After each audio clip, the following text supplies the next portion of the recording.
இப்போ வரக்கூடிய இளைஞர்கள் இப்போ இருக்கிற அவேர்னஸில் வந்து எல்லாரும் மண்புழு உரத்தை யூஸ் பண்ணணும், இயற்கை விவசாயம் பண்ணணும்னு சொல்கிறாங்க. இயற்கை விவசாயத்தை பொறுத்தளவுக்கு மண்புழு உரம் மட்டும் நம்ம சொல்ல முடியாது. மண்புழு உரம் இருக்குது, ஆட்டு உரம் இருக்குது, தொழு உரம் இருக்குது, பஞ்சகவ்யா இருக்குது, மீன் அமிலம், ஜீவமிலம், நிறைய ஐட்டங்கள் இருக்குது. மண்புழு உரம் வந்து மேஜர் ஆக்டிவிட்டி. ஏன் நம்ம மண்புழு உரத்தை வந்து நம்ம மிகப்பெரிய இம்பார்ட்டன்ஸ் தரோம் அப்படின்னு கேட்டிங்கன்னா, இந்த காம்ப்ளெக்ஸ் ஆர்கானிசம் சொல்லுவாங்க. காம்ப்ளெக்ஸாக இப்போ நம்மகிட்ட கிடைக்கக்கூடிய இயற்கை உரங்கள், இப்போ பாரு மாட்டுச்சாணம் ஆட்டுச்சாணமாக இருக்கட்டும், இது வந்து பார்த்திங்கன்னா உங்களுக்கு வந்து காம்ப்ளெக்ஸாக இருக்கும். அந்த மினரல்ஸ்லாம் வந்து பிளான்ட் எடுக்கிறது ரொம்ப கடினமாக இருக்கும். இப்போ மண்புழு உரமாக பண்ணிட்டோம்னா அதை வந்து ரொம்ப ஈஸி நியூட்ரிஷன்ஸாக, ரிச் நியூட்ரிஷன்ஸாக அதை கன்வெர்ட் பண்ணிடுது. அதனால் பிளான்ட் எடுத்துக்கிறது பார்த்திங்கன்னா ரொம்ப ஈஸியாக இருக்கும். இப்போ இந்த மண்புழு உரத்தில் 3 முக்கியமாக இருக்குங்க. ஒன்று என்சைம்ஸ் இருக்குது, இன்னொன்று பார்த்தீங்கன்னா மைக்ரோ ஆர்கானிசம்ஸ் நிறையா இருக்குது, மூணாவது பார்த்தீங்கன்னா பிளான்ட் க்ரோத் ஹார்மோன்ஸ்னு சொல்கிறாங்க.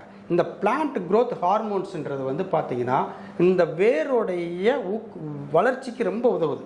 இப்போ வேர் என்ன பண்ணுதுன்னா, இப்போ இந்த மண்புழு உரத்தை பார்த்த மேகத்தில் அதில் இருக்கிற அசிட்டோன்ஸ்ன்ற ஒரு வேதிப்பொருள் என்ன பண்ணுது, அதை வந்து ஊக்குவிக்குது. அது அதனால் வேர் நல்லா ஃபாஸ்ட்டாக போகுது, அந்த வேர் வளர்ச்சி அடையுது, ப்ளஸ் டிசீஸ் மேனேஜ்மெண்ட்டையும் கண்ட்ரோல் பண்ணுது.